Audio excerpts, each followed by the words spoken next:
Selamat datang di pojokhukum.id.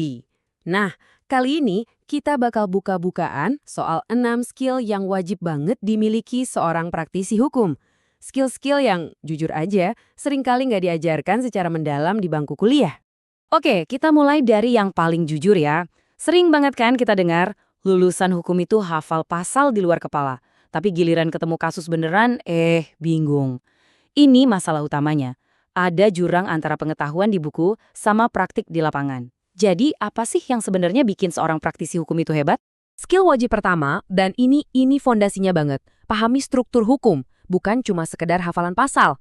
Kedengerannya simpel ya, tapi justru ini yang sering kelewat, karena di kampus kita terlalu fokus ke detail. Nah, ini dia poin krusialnya. Hukum itu sebuah sistem, semuanya saling nyambung.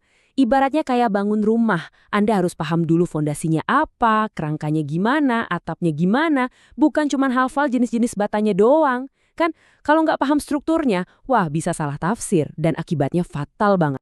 Dan ini bukan omong kosong loh, konsep ini tuh ada dasar hukumnya yang jelas banget di Undang-Undang tentang Pembentukan Peraturan Perundang-Undangan.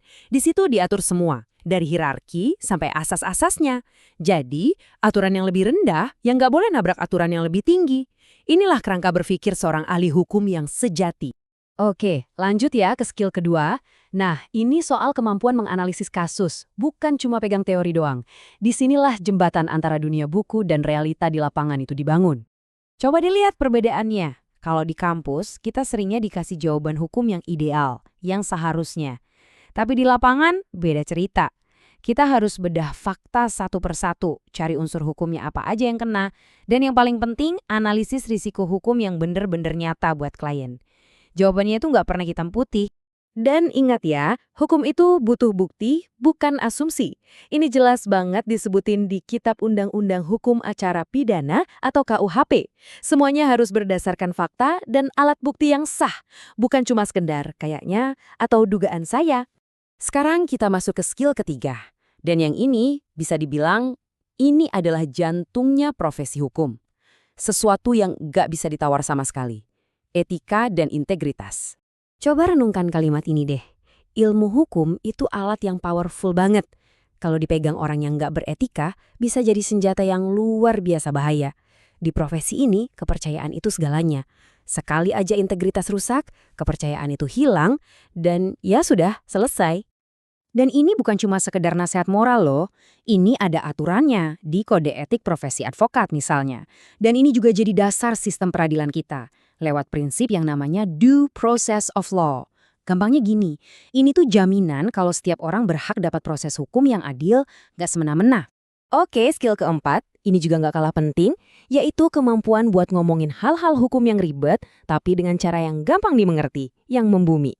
Gini deh, hukum itu kan dibuat untuk masyarakat ya kan? Bukan buat disimpan di menara gading sama para ahli. Jadi tanda kalau Anda beneran paham sebuah konsep hukum itu, iya saat Anda bisa ngejelasin ke orang awam pakai bahasa yang simpel. Kalau belum bisa berarti pemahaman Anda belum tuntas.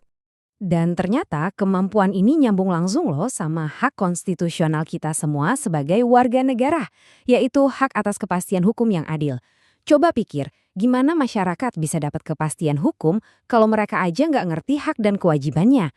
Nah, disitulah peran praktisi hukum jadi krusial banget. Kita geser ke skill kelima, yang di zaman sekarang, wah ini makin krusial, yaitu melek hukum digital. Ini soal gimana kita navigasi lanskap hukum modern yang udah serba digital. Coba deh pikirin, sekarang ini hampir semua kasus pasti ada aspek digitalnya. Makanya, praktisi hukum itu wajib paham banget soal apa itu bukti elektronik, gimana kekuatan pembuktiannya, gimana cara kerja jejak digital, sampai berbagai resiko hukum di dunia online. Dari pencemaran nama baik sampai kejahatan cyber yang makin canggih. Dasar hukumnya juga udah ada, udah jelas, terutama di UU ITE dan UU Perlindungan Data Pribadi atau PDP.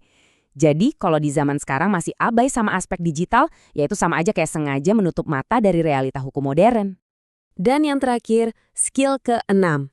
Yang ini bukan soal teknis hukum, tapi lebih ke kekuatan dari dalam diri, yaitu mental yang tangguh buat hadapi tekanan dan semua konsekuensinya. Dengerin ya, profesi hukum itu bukan kerjaan santai. Salah analisis sedikit aja, akibatnya bisa fatal. bisa kena pidana, perdata, atau bahkan sanksi etik. Makanya, punya mental baja dan rasa tanggung jawab yang super besar, itu hukumnya wajib, bukan pilihan. Dan ini dia, buka-bukaan terakhirnya. Pada akhirnya, hukum itu bukan ajang adu pinter-pinteran, bukan soal siapa yang IPK-nya paling tinggi, tapi ini soal siapa yang paling bertanggung jawab dalam menggunakan ilmunya untuk keadilan. Nah, setelah kita bahas ke-6 skill tadi, sekarang saya mau nanya ke Anda nih.